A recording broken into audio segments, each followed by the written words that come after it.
The thing that is exciting for me is this holistic engineering. We want to go into the future. We want to have buildings that they are exceptional. We want to have buildings that they are smart. You're listening to Smart Thinking, a podcast from WSP. I'm Matthew Marson, taking you on a journey into smart buildings. In this episode, we're discussing how engineering is changing. I'm joined by Kamran Moazami and Jane Richards. Kamran Moazami has over 37 years' experience in structural engineering and has been responsible for the design to completion of over 30 million square foot of building projects across the globe.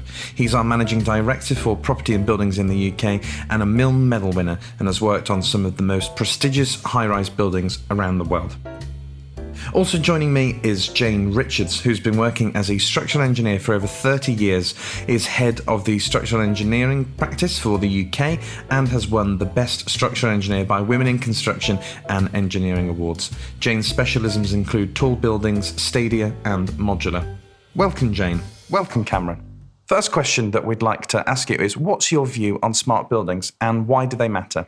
Well, with the today era of technology, and where we are heading, I think the future of the building design is about the smart technology. We have done this, over many centuries, probably on the car design, the development of the car and automotive design. And it had reached a point that cars can drive themselves, and they think, they analyze themselves, they tell you which tire has less air. Also, it tells you when the service is required and what part of the car requires repair. So why doesn't it apply to buildings? Future buildings are car of yesterday, and probably with the amount of technology that is coming online, we will have buildings that analyze themselves and they tell you where the problem is. They optimize the performance, and you will live in a building that tells you what is required for the building, how you could repair it, and how you could maintain it. I'm really interested to hear a little bit more about how you're pushing forward a holistic approach to engineering design and moving away from single business lines. Could you tell us a little bit more about that? Well, it's simple. If you think about it, all part of the body works and function together. Every element is to communicate with other element, to learn about other part of the body, and then overall you have the best organism. Same thing is for the building. If you make sure that each engineering part of the building is working together in conjunction with the rest of the element, obviously you will have a much better building. And it's just that the engineer just focus and they are really into what they're doing. When they come out of the box and they think about other system involved in a building design, they actually learn that it's more exciting, because at the end of the day, you come up with something that is better, is more advanced, and what you do works in combination of other parts, which again makes it better, makes it more exciting. More than anything else, you become part of a team that comes up with the best solution.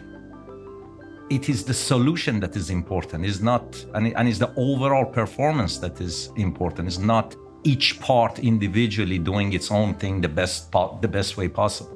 So do you think that the skills to be an engineer are changing?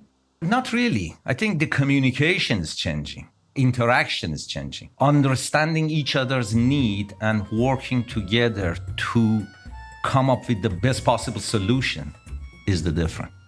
Focusing only on your area of the work is going to optimize the solution for, say, structural engineering or for mechanical engineering. But working together to find the best solution, placing the core where it belongs, and making sure the fire system works with the structural system, and make sure that the facade and the mechanical is working together in best possible way, and you fire engineer the whole system to make sure that is optimum and in the right location and with adequate engineering input to it. So ultimately, if you look at it holistically, and your mind frame is about holistic design, then obviously end product is going to be a much better product. Jane, If I can ask you, what is your vision for holistic engineering and how does this relate to smart buildings? Relating back to what Kamran said earlier about the human body being similar to a building, what we want to do is to start really approaching our design as one holistic engineering team. We've all got our different skills in terms of the functions that go on towards a building design. Think about one another's discipline functions and bringing those together a little bit more naturally so that we're taking a single approach to a building design. In terms of smart buildings, I see this as an exciting extension of this whole building approach. It's extending our services into the operation of the building. So it's enabling people to get more from their buildings, get a better experience from their buildings. What I think is great is that everyone wins by applying it. The asset owner, the tenant, and the staff using the building. One of the things that's really exciting me is last mile delivery and how drones will be a part of that. So as a structural engineer, Jane, is there something clever that you could do to allow drones to fly into the building and around it without the structure becoming floppy? I think that's less difficult for us to achieve. In terms of providing access for drones to actually fly into a building and then gather data once the building's constructed, I think that's all doable. When you think about plant replacement strategies and so on, it's another upfront sort of thinking strategy for how we're going to make that provision in the building. One of the things that I think would be really interesting to explore with drones is we do a lot of off-site manufacture design, and that's starting to become more and more key part of the construction industry going forward. And I'd like to think there was a way where that highly automated QA factory approach for getting the modules, say, constructed in the factory, if we could apply that on site during site installation, maybe combined with the use of drones so that we've got that fast loop feedback of data that could be analysed and then adjustments made in the factory environment to suit what was happening on site. That would be a really interesting application to start to study for use of drones. If you were a client who wanted to embark on a smart building, what would your advice be? I think my advice would be, first of all, to just step back and ask a bigger question, have a conference or a questionnaire to actually explore what you're really trying to achieve overall with the building.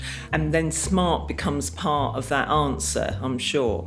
And it's a bit like what we're trying to do with our holistic engineering approach. Actually, you can get a lot more by joining a whole load of things together than just going after one thing. But smart actually is the thing that now takes us into the operational part of the building, which really is exciting because it fits so well with the design of the building itself, and then in its long-term use becoming a much better experience for everyone.